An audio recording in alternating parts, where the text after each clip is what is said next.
अस्सलामुअलैकुम। साक्षी खबर में आपका इस्तकबाल है। आज 6 रमज़ानुल मुबारक है। सुर्खियों से पहले सुनते हैं हदीस शरीफ। बिस्मिल्लाहिर्रहमानिर्रहीम। नबी करीम सल्लल्लाहु अलैहि वसल्लम का इरशाद मुबारक है, जो आदमी रोज़े की हालत में भूल जाए और खा पी ले तो इसे चाहिए कि वह अपना रोज़ा पूरा कर ले, क्योंकि उसको ये अल्लाह ने खिलाया पिलाया है। और अब सुर्खियां। फॉरेंसिक लैब ने की इब्तिदाई रिपोर्ट एसीबी के हवाले। नोट के बदले वोट स्कैम में हुई है अहम पेशरफ्त। रेवंत रेड्डी की दरख्वास्त से जमानत पर समाअत जुमा तक मुलतवी। अदालत ने सरकारी वकील को इजाफी हलफनामा के लिए दिया 2 दिन का वक्त। तेलंगाना में लॉरी हड़ताल से हो रही है अवाम को मुश्किलात। हुकूमत और नुमाइंदों में हो रही है बातचीत। स्मृति ईरानी के खिलाफ तालीमी काबिलियत के बारे में गलत इतलात देने की शिकायत। अदालत ने शिकायत समाअत के लिए कबूल कर ली।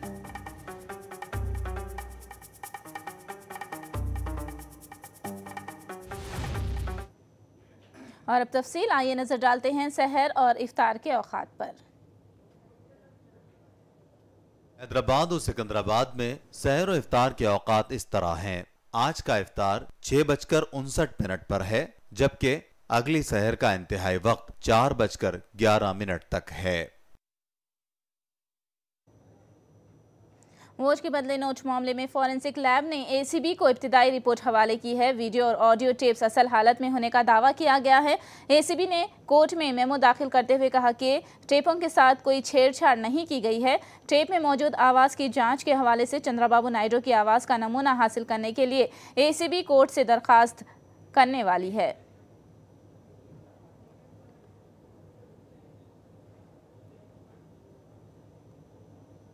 नोट के बदले वोट स्कैम के मुलजिम रेवंत रेड्डी की जमानत की अर्जी पर समाअत जुमा तक मुलतवी कर दी गई है। हाई कोर्ट में जारी जमानत की अर्जी पर समाअत के दौरान सरकारी वकील ने इजाफी हलफनामा दाखिल करने के लिए 2 दिन का वक्त मांगा है। जज ने सरकारी वकील को इजाफी हलफनामा पेश करने के लिए जुमा तक का वक्त दिया है। जुमा के रोज रेवंत रेड्डी की दरख्वास्त से जमानत पर समाअत होगी। रेवंत रेड्डी को 31 जुलाई को नोट के बदले वोट स्कैम के इल्जाम में गिरफ्तार किया गया था।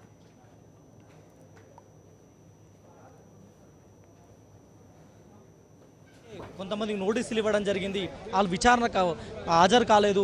ఇది సుదీర్ఘమైన వాదనలు వినిపించే అవకాశం ఉంది కాబట్టి మాకు కొంచెం సమయం కావాలి అని చెప్పేసి తెలంగాణ తరఫున ఏసీబీ తరఫున అడ్వకేట్ జనరల్ గారు కోర్టు వారిని కోరడం జరిగింది. అయితే పిటిషనర్ తరఫు న్యాయవాదులు వీళ్ళు ఆల్రెడీ జైల్లో ఉండడం జరిగింది, ఇది ఇంకా కొంచెం కొనసాగించడం కరెక్ట్ కాదు కాబట్టి ఈ వాయిదాను కొంచెం అంటే ఈ విచారణ కొంచెం తొందరగా కొనసాగిస్తే బాగుంటుందని చెప్పేసి వాళ్ళు కోరడం జరిగింది. అయితే అడ్వకేట్ జనరల్ గారు ముఖ్యంగా ఒక వారం పాటు వాయిదా కావాలని చెప్పడం జరిగింది. అయితే ఈ దశలో కోర్టు ఇలా కాదు, ఇది సుదీర్ఘమైన వాదనలు వినిపించాలి కాబట్టి శుక్రవారానికి వాయిదా వేస్తూ తన యొక్క తీర్పును తన యొక్క విచారణ శుక్రవారానికి వాయిదా వేయడం జరిగింది. మన మత్తయ్య ఇంకా ట్రేస్ అవుట్ అవ్వలేదు అని తమ కౌంటర్లో వాళ్ళు చెప్పారు. మన ఆర్గ్యుమెంట్స్ స్టార్ట్ మన నాగేశ్వర రెడ్డి గారు, సిద్ధార్థ్ లుధిరా గారు ఆర్గ్యుమెంట్ స్టార్ట్ చేసే టైంకి మన ఏజీ గారు అడ్డుపడి లేదు మాకు అంటే తమ తరఫు నుంచి ఏసీబీ తరఫు నుంచి వాదనలు వినిపించడానికి వాళ్ళు టైం తీసుకున్నారు. మండే వరకు వాళ్ళు టైం రిక్వెస్ట్ చేశారు. దానికి మేజిస్ట్రేట్ గారు లేదంటే మండే వరకు నేను టైం ఇవ్వలేను, మీకు టైం ఫ్రైడే వరకు ఇస్తున్నాను, ఫ్రైడే లోపు మీరు మీ వాదనలు వినిపించండి అంటే వాళ్ళైతే ప్రిపేర్ అయి ఉన్నారు.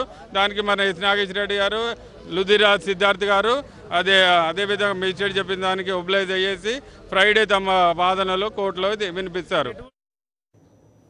नोट के बदले वोट केस में मत्तैया का नाम हटाने की दरख्वास्त पर आज हाई कोर्ट में समाअत हुई। अदालत ने मुकदमे की समाअत को कल तक के लिए मुलतवी कर दिया है। मत्तैया के केस में तेलुगु देशम हुकूमत की जानिब से मुलजिम की पुश्तपनाही का इल्जाम लगाया गया है। దీనికి ఆంధ్రప్రదేశ్ ప్రభుత్వానికి కానీ ఆంధ్రప్రదేశ్ పబ్లిక్ ప్రాసిక్యూటర్ కానీ ఆంధ్రప్రదేశ్ అడ్వకేట్ జనరల్గా సంబంధం ఉండకూడదు. ఎందుకంటే వాళ్ళు రికార్డు మీద లేరు. అయినా కూడా మార్నింగ్ టెలిఫోన్ చేయడము, అడిషనల్ పబ్లిక్ ప్రాసిక్యూటర్ ఇంటికి వెళ్ళి టెలిఫోన్ చేయడము, అలాగే పబ్లిక్ ప్రాసిక్యూటర్ ఏదైతే అక్యూజ్ను ప్రాసిక్యూట్ చేసిన పబ్లిక్ ప్రాసిక్యూటర్ ఒక నిందితునికే తరఫున కోర్టును అడిగి అభ్యర్థించి దీని అవుట్ టర్న్ తీసుకోండి అని అడగడం అనేది ఒక it's unusual and unprecedented behaviour. అంటే नोट के बदले वोट स्कैम और अरकान असेंबली की खरीदारी के मामलात की सुप्रीम कोर्ट की निगरानी में सीबीआई तहकीकात कराने की कांग्रेस ने मांग की है। आंध्र प्रदेश कांग्रेस कमेटी के सदर रघुवीरा रेड्डी ने गवर्नर ESL नरसिम्हन को लिखे गए मकतूब में ये मुतालबा किया। रघुवीरा रेड्डी ने कहा कि MLA की खरीदारी के मामले में चंद्रबाबू नायडू के लिए नौबत जेल तक पहुंचने की आ गई और ऐसे में वो तवज्जो हटाने के लिए सेक्शन 8 का सहारा ले रहे हैं। रघुवीरा रेड्डी ने KCR को भी तनकीद का निशाना बनाया है। నేర ప్రవృత్తితో కూడుకున్నటువంటి అంశాలు పక్కన పోతా ఉన్నాయి. ప్రజల దృష్టి మళ్లించేటువంటి ప్రయత్నాలు జరుగుతూ ఉన్నాయి. దుర్మార్గం. ఫోన్ ట్యాపింగ్, లేకపోతే కేసీఆర్ గారు ఎమ్మెల్యేలు కొనడమో, లేకపోతే చంద్రబాబు గారు స్టీఫెన్సన్ కొనడమో, ఇవి ఎంత దుర్మార్గమో ఇంతకంటే దుర్మార్గమైంది కేసులను కన్వీనియంట్ గా పక్కన తప్పించేటువంటి ప్రయత్నం చేయడం. అందుకోసమే ఇది గవర్నర్ గారి బాధ్యత అని గుర్తు చేస్తా ఉన్నాం. దీనికి తోడుగా కేంద్ర ప్రభుత్వం, కేంద్ర మంత్రులు, ఇంతవరకు ప్రధాని అయితే నోరిప్పలేదు కానీ కేంద్ర మంత్రులు మీరు సర్దుకుపోండి, మీరు సర్దుకుపోండి. What do you mean by that? అంటే ఈ కేసులని హషప్ చేసేద్దామనా? ఇద్దరిది మాఫీ చేసేస్తామనా? జరిగినటువంటి నేరాలు ఎట్లా జరిగినాయి పక్కన పెట్టండి అనా? అంటే కేంద్ర ప్రభుత్వానికి అటువంటి అధికారాలు కూడా ఉన్నాయా? ఎవరు తప్పు ఎవరు ఒప్పును మీరు సర్టిఫికేట్ ఇవ్వాల్సినటువంటి అవసరం లేదు. Is it not your responsibility? ఇద్దరు ముఖ్యమంత్రులు అడగలేదండి, సిబిఐ ఎంక్వైరీకి అడగలేదు, మీరు ఎందుకు వేయకూడదు సుమోటో? సెక్షన్ 8కు ఫోన్ ట్యాపింగ్ సంబంధం ఏమి? సెక్షన్ 8కు లేకపోతే రేవంత్ రెడ్డి ఆ కేసుకు సంబంధమే, స్టీఫెన్ కేసు సంబంధం ఏమి? సెక్షన్ 8కు కేసీఆర్ గారు ఎమ్మెల్యేలు కొనడానికి సంబంధం ఏమి? తాతాచారులకు పీర్ల పండుగకు ఉన్న సంబంధం ఏది దానిగా చూడాలి. అందుకోసమే మేము ఈరోజు స్పష్టత చేయదలుచుకున్నాం. Congress party from the beginning మేము చెప్తానా, ఇవాళ కూడా చెప్తున్నాం, సుప్రీంకోర్టు ఆధ్వర్యంలో సిబిఐ ఎంక్వైరీ జరగాలి, పర్యవేక్షణలో సిబిఐ ఎంక్వైరీ జరగాలి. वासर कांग्रेस के MLA राजेंद्र रेड्डी ने तेलुगुदेशम की जानिब से सेक्शन 8 को लेकर हंगामा करने की सख्त मजम्मत की।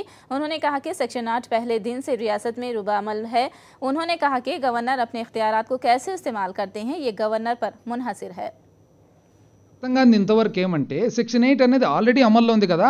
అధికార పార్టీ ఈ రోజు దీన్ని ఇష్యూ తీసుకొచ్చిండేది కేవలము వాళ్ళకి ఏదో వివిధ అంశాలు మొన్న ఎమ్మెల్సీ ఎలక్షన్లకు సంబంధించిన ఇష్యూలో మరి ఆ క్రిమినల్ కేసుల ఆస్పెక్ట్లో ఉన్నందుకు తీసుకొచ్చారు కానీ లేకుంటే గాన ఇది ఆల్రెడీ ఫోర్స్లో ఉంది కదా. ఇప్పుడు ఎందుకు ఓన్లీ మా ఇష్యూ ఏమంటే ఫోర్స్లో ఉన్న ఇష్యూను ఈరోజు హైలైట్ చేస్తున్నారంటే అది కేవలం సబ్జెక్ట్ డైవర్ట్ చేయడానికి తప్ప వేరే దానికి కాదని మా అభిప్రాయం. विशाखापट्टनम में सेक्शन 8 के मौजू पर होने वाली राउंड टेबल कॉन्फ्रेंस दरहम बरहम हो गई। आंध्र प्रदेश जर्नलिस्ट फोरम ने इस राउंड टेबल कॉन्फ्रेंस का इनेकाद किया था।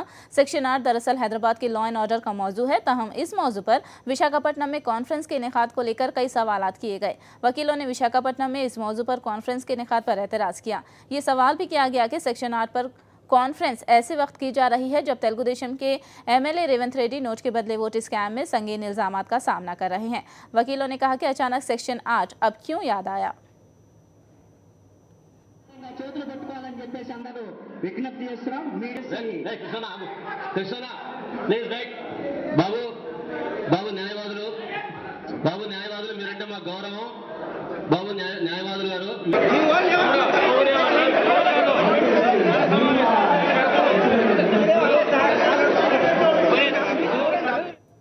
ఆలోచించేటువంటి న్యాయవాదులు మేము. న్యాయవాదులు ఎప్పటి నుంచి కూడాను స్వాతంత్ర పోరాటంలో కూడా న్యాయవాదులే ముందున్నారు. మొన్న కూడా మేము ముందున్నాం. మమ్మల్ని పిలిచి గౌరవించలేదని మేము ఎప్పుడు బాధపడం బయలులేదు. మా సోదరులు ఏదో చేశారు, అది తప్పది, నేను దాన్ని ఇచ్చేస్తున్నాను. రెండో విషయం, మీరు అధ్యక్ష స్థానంలో ఉన్నారు. NGOs నాయకులు గారు మాట్లాడారు. ఎక్కడ కూడా న్యాయవాదుల మీద అలాగే న్యాయమూర్తుల మీద జరిగినటువంటి విధ్వంసకర చర్యలు మీరు ఇంతవరకు ఖండించలేదు. దయచేసి మీరు ఇప్పుడు మాట్లాడారు, ఉద్యోగులు అవుతున్నారు, ఉద్యోగులు వచ్చారు, ఉద్యోగులకి ఎంత అన్యాయం అయింది, మీరు పిట్మెంట్ తీసుకున్నారే. మరి న్యాయవాదులు ఎంత కష్టపడి పనిచేసినటువంటి ఉద్యోగకారులైనటువంటి న్యాయవాదుల గురించి మీ యొక్క రంగారెడ్డి కోర్టులోనే న్యాయవాదుల మీద న్యాయమూర్తుల మీద కోడిగుడ్లు కొట్టారు. ఆ రోజు మీరేం చేశారు? అలాగే 3వ తారీఖు ఫిబ్రవరి 3వ తారీఖు 2015వ తారీఖున బార్ కౌన్సిల్లో చొరబడి బార్ కౌన్సిల్లో ఉండేటువంటి బోర్డుని కిందకి తీసి ఏపీ అని 2 అక్షరాల మీద కాలు కింద తన్ని తుక్కి చేసినప్పుడు కూడా న్యాయశాఖ మంత్రి అయినటువంటి మా చంద్రబాబు నాయుడు గారు ఎందుకు మాట్లాడలేదు న్యాయవాదుల గురించి? ఆ రోజు మీరు ఇలాంటి మీటింగ్ గాని పెట్టుంటే తప్పనిసరిగా ప్రజలందరూ మిమ్మల్ని అందరినూ హర్షించుండేవారు. ఈరోజు చర్చ జరుగుతుంది. రేవంత్ రెడ్డి గారు అరెస్ట్ అయిన సందర్భంలో వచ్చినటువంటి ప్రక్రియలో భాగంగా ఇప్పుడు 8 మనకు గుర్తొచ్చింది. ఈ 8 ఎప్పుడు మనకు గుర్తు రాలేదు. सेक्शन 8 पर अमलावरी की मुखालिफत करते हुए तेलंगाना में एहतजाज किया जा रहा है। निजामाबाद में वर्किंग जर्नलिस्टों ने सेक्शन 8 पर अमलावरी के खिलाफ सिलसिलेवार भूख हड़ताल का आगाज किया और आंध्र प्रदेश के वजीर आला चंद्रबाबू नायडू पर नोट के बदले वोट स्कैम से बचने के लिए सेक्शन 8 का सहारा लेने का इल्जाम लगाया। తనకు బలం లేకపోయినప్పటికీ కూడా డబ్బుతోటి ఓట్లను కొని డబ్బుతో ఎన్నికల్లో గెలవాలని అడ్డంగా దొరికిపోయి తెలంగాణ ఏసీబీకి చిక్కుల్లో ఉన్న చంద్రబాబు తెలంగాణ యావత్ సమాజాన్ని నిరాశపరిచే విధంగా ఆందోళనకు గురి చేసే విధంగా సెక్షన్ 8 హైదరాబాద్లో అమలు చేయాలని ప్రపంచంలో ఏదో భూకంపం వచ్చినట్టు ప్రపంచం ఏదో మునిగిపోతున్నట్టుగా గగ్గోలు పెడుతూ ఈరోజు సమస్యను పక్కదారి పట్టించేందుకు తనను తాను రక్షించేందుకు కుట్రలు చేస్తూ ఉన్నాడు. ఈ కుట్రలు తెలంగాణ యావత్ సమాజం తేల్చుకున్నది. फिलहाल एक ब्रेक के बाद खबरों का सिलसिला जारी रहेगा।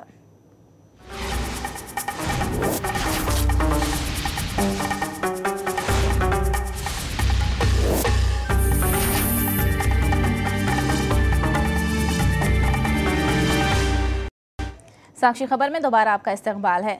2009 में जब उस वक्त के गवर्नर एनडी तिवारी के खिलाफ स्टिंग ऑपरेशन सामने आया था तो चंद्रबाबू ने उनसे इस्तीफे की मांग की थी, लेकिन वोट के बदले नोट मामले के हवाले से रेवंत का वीडियो और खुद बाबू का ऑडियो सामने आया तो चंद्रबाबू नायडू के असूल पता नहीं कहां चले गए। बाबू के मौक़िफ़ ने एक बार फिर दोहरा मेयार पेश किया है। చిత్తశుద్ధితో ముందుకు రండి, అవినీతి పైన అందరం కలిసి పోరాడదాం, రాజకీయ నాయకులు కూడా విశ్వాసం పెంచుకుందాం। कवायद होते हैं दूसरों के लिए, कवायद का इतलाक खुद पर नहीं होता। ऐसा ही कुछ रवैया है चंद्रबाबू नायडू का। सन 2009 में उस वक्त के मुत्तहिदा एपी के गवर्नर एनडी तिवारी पर एक खानगी टीवी चैनल ने जब स्टिंग ऑपरेशन किया था तो चंद्रबाबू नायडू ने इस कार्रवाई की भरपूर तारीफ की थी और अखलाकी बुनियाद पर एनडी तिवारी से इस्तीफे का मुतालबा किया था, वरना मरकज की जानिब से कार्रवाई की मांग की थी। आइए देखते हैं उस वक्त चंद्रबाबू नायडू ने क्या कहा था। गवर्नर इन्सिडेंट కూడా చూసాం, చాలా బాధేస్తుంది। అది నిజమైతే ఇమ్మీడియట్ గా గవర్నర్ రాజీనామా చేసి వెళ్ళిపోవడం మంచిది, ఇమ్మీడియట్ గా గవర్నర్ రాజీనామా చేసి వెళ్ళిపోవడం మంచిది, లేకపోతే ఆయన పదవి నుంచి కూడా తొలగించాల్సిన అవసరం ఉంది। ప్రజా జీవితంలో ముఖ్యంగా రాజ్యభవన్లో ఇలాంటి జరగడం చాలా బాధేస్తుంది। ఒకటే మార్గం, ఆయన ఇమ్మీడియట్ గా రాజీనామా చేయడం, లేకపోతే ఇమ్మీడియట్ గా ఆయన్ని అక్కడి నుంచి తప్పించాల్సిన అవసరం ఉంది।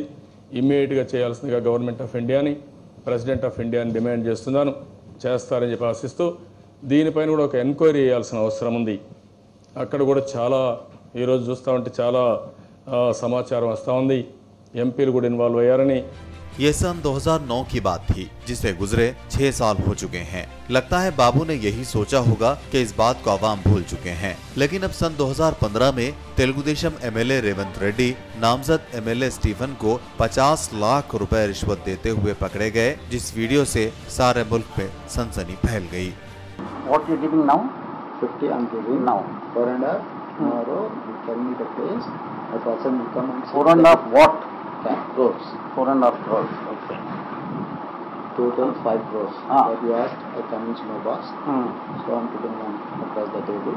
50 I'm delivering now. Remaining 4.5 crores. Tomorrow my person along with that cash come and sit not in your house. Right here. Tell me some other place. Other place. We'll pick another place also. This code. What code? By night I'll give that code. Give me on the this code. और इसी case की कड़ी के तहत Stephen से किए गए वादों को पूरा करने के लिए चंद्रबाबू नायडू की जानिब से दिए गए तयक्कुन का ऑडियो टेप भी मंजर आम पर आया। Hello sir, good evening sir. Good evening, brother. How are you? Yes, fine, thank you. Manwal, they briefed me. Yes, sir. I am with you, don't bother. Right, sir. For everything, I am with you. Ah. What all they spoke, will honor. Yeah, right, sir. सन 2009 का तिवारी मामला और सन 2000 का Revanth video और बाबू audio मामला सामने है, लेकिन अब बाबू एक एमएलए की दरखास्त पर एसीबी की जानिब से किए गए ड्राफ्ट को गलत ठहरा रहे हैं और आंध्र प्रदेश के वज़ीर आला के फोन रिकॉर्डिंग पर वावेला मचा रहे हैं और इससे मुताल्लिक मरकज से शिकायत भी कर चुके हैं। इसके अलावा आंध्र प्रदेश में अपने हामियों के जरिए मामले के खिलाफ शिकायतें भी दर्ज करवाई गयी। टेलीफोन सर्विस प्रोवाइडर्स को नोटिसें भी जारी की गयी। इस मामले में तेलुगु देशम एमएलए ने ही पार्टी सरबराह चंद्रबाबू नायडू को खींचा है, मगर बाबू इसे दोनों रियासतों के माबैन तनाज़े में तब्दील करने की कोशिश कर रहे हैं। बाबू के रवैये से साफ जाहिर है कि अगर हालात उनके खिलाफ हो जाते हैं तो मामला दस्तूर के मुखालिफ करार देते हैं। इस मामले से चंद्रबाबू नायडू का दोहरा म्यार एक बार फिर आश्कार होता है। ब्यूरो रिपोर्ट, साक्षी खबर। बदउनवान सरकारी मुलाजिमीन के अतराफ एसीबी ने घेरा तंग कर रखा है। महबूबनगर जिले में एक वीआरओ को एसीबी ने रिश्वत लेते हुए गिरफ्तार किया है। चिना चिंताकुंटा मंडल के अलीपुर गांव से ताल्लुक रखने वाले बुद्धैया नायक ने 1 एकड़ अराजी खरीदी। पट्टादार पासबुक के लिए बुद्धैया ने वीआरओ लक्ष्मण से मुलाकात की। 6000 रिश्वत का मुतालबा करने पर बुद्धैया ने एसीबी से रुजू किया। वीआरओ लक्ष्मण बुद्धैया से 4500 रुपये रिश्वत लेता हुआ रंगे हाथों गिरफ्तार हो गया। खून की आखिरी बूंद तक मैं वायएसआर कांग्रेस में रहूंगा, नलापुर रेड्डी नरसा प्रसन्ना कुमार रेड्डी ने यह वजाहत पेश की। उन्होंने एक टीवी चैनल पर उनके इस्तीफे से मुताल्लिक नशर की जाने वाली खबर की मजम्मत की। उन्होंने चैनल को झूठ नशर करने से बाज आ जाने का मशवरा दिया। प्रसन्ना कुमार रेड्डी ने जगन की क़ियादत पर मुकम्मल एतमाद जाहिर किया है। నా రాజీనామా యాక్సెప్ట్ చేసిన తర్వాత ఉప ఎన్నికలు వచ్చాయి 2012లో। భారీ మెజారిటీతో కోవూరులో నన్ను గెలిపించడం జరిగింది। కౌంటింగ్ అయిపోతానే మీడియాతో నా చివరి రక్తపు బొట్టు వరకు జగన్మోహన్ రెడ్డితో ఉంటాను అని చెప్పాను। దానికే కట్టుబడి ఉన్నాను। ఈరోజు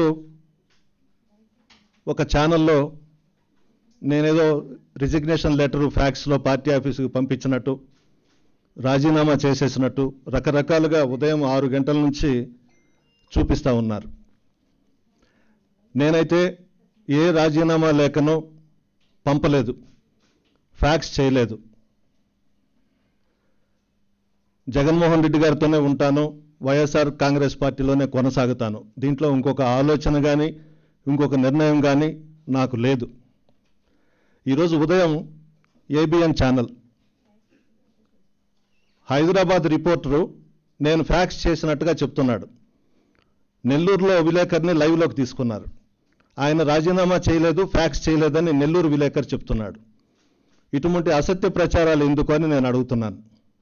ఏదైనా ఉంటే డైరెక్ట్గా నన్ను అడిగితే నేను సమాధానం ఇస్తాను।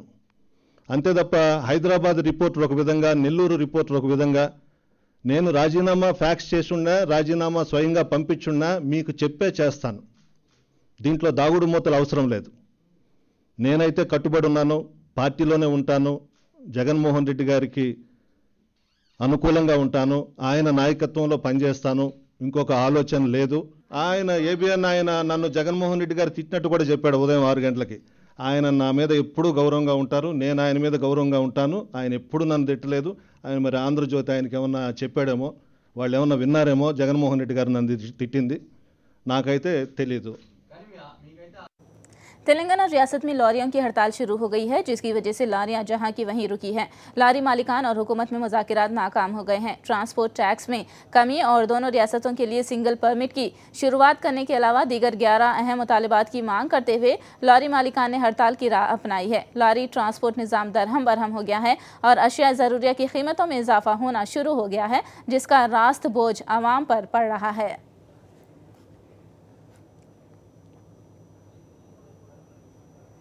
स्कूलों की कुशादगी होकर 2 हफ्ते का वक्त गुजर गया, मगर कृष्णा जिले में अब तक दरसी किताब दस्तयाब नहीं है। जिले में मौजूद 52 मंडलों के लिए तकरीबन 21 लाख किताबों की ज़रूरत है, मगर तमाम किताबें अभी भी दस्तयाब नहीं हैं। अब तक शाये होकर आया किताबों का ज़ख़ीरा भी गोदाम तक ही महदूद होकर रह गया है। दिल्ली की मकामी अदालत ने मरकजी वजीर स्मृति ईरानी के खिलाफ तालीमी काबिलियत से मुताल्लिक़ गलत मालूमात फराहम करने की शिकायत को कबूल कर लिया है और शिकायत की अगली समाअत 28 अगस्त मुकर्रर की है। ये शिकायत एक फ्रीलांस राइटर अहमद खान ने दाखिल की है। स्मृति ईरानी पर लोकसभा और राज्यसभा इंतखाबात के दौरान मुख्तलिफ तालीमी काबिलियत बताने का इल्ज़ाम है। दिल्ली के मेट्रोपॉलिटन मजिस्ट्रेट आकाश जैन ने 28 अगस्त केस की अगली समाअत की तारीख मुकर्रर की है।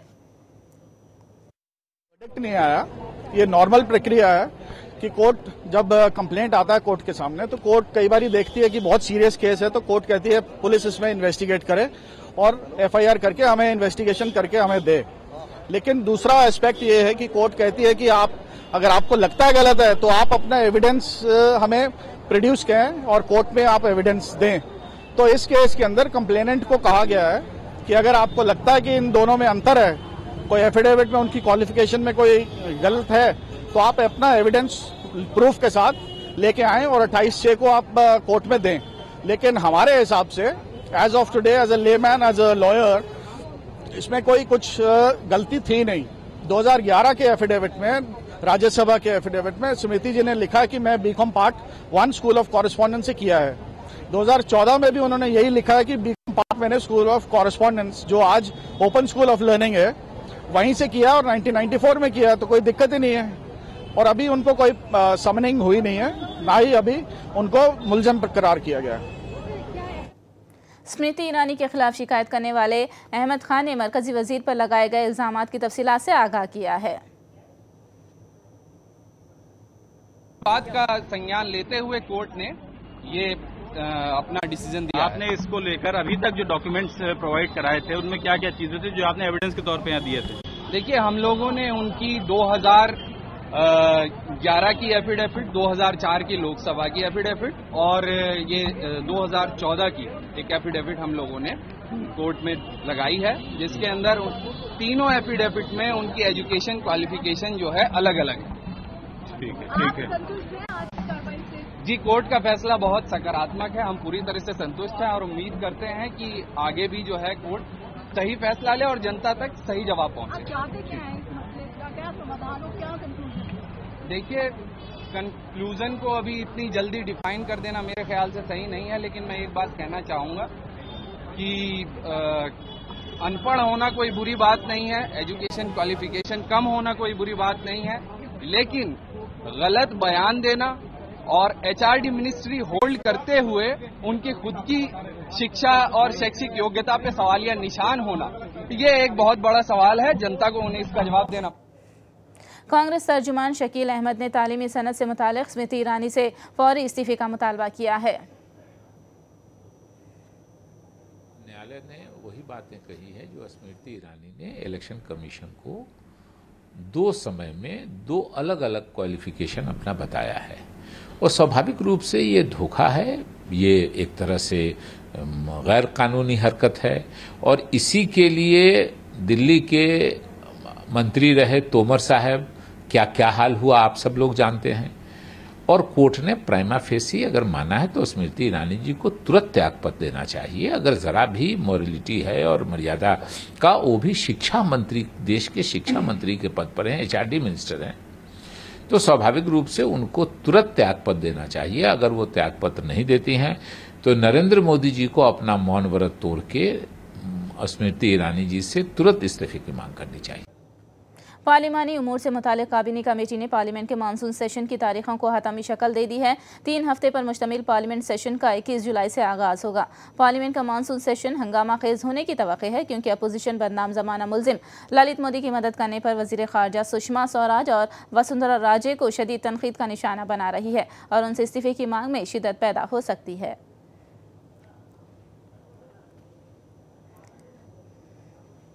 दमन के साहिल में बचाव काम किया गया। दमन के साहिल से 24 नॉटिकल माइल दूरी पर एक कश्ती डूब गई। कोस्ट गार्ड अमले ने हेलीकॉप्टर की मदद से 14 अफराद को जिंदा बचा लिया। तेज हवाओं की सबब कश्ती हादसे का शिकार होने का शुबा जाहिर किया जा रहा है।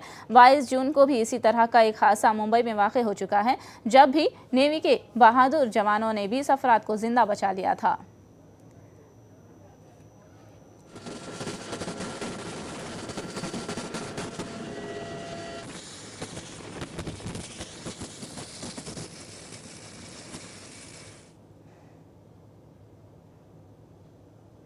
आखिर में सुर्खियां एक बार फिर।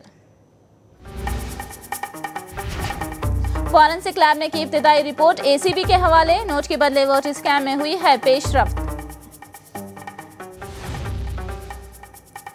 रेवंत रेड्डी की दरख्वास्त जमानत पर समाअत जुमा तक मुलतवी। अदालत ने सरकारी वकील को इजाफी हलफनामा के लिए दिया 2 दिन का वक्त।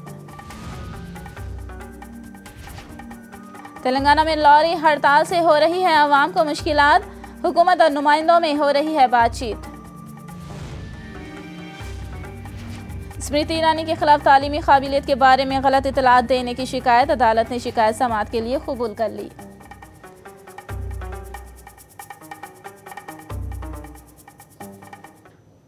साक्षी खबर में फिलहाल इतना ही। साक्षी टीवी पर खबरों का सिलसिला जारी रहेगा।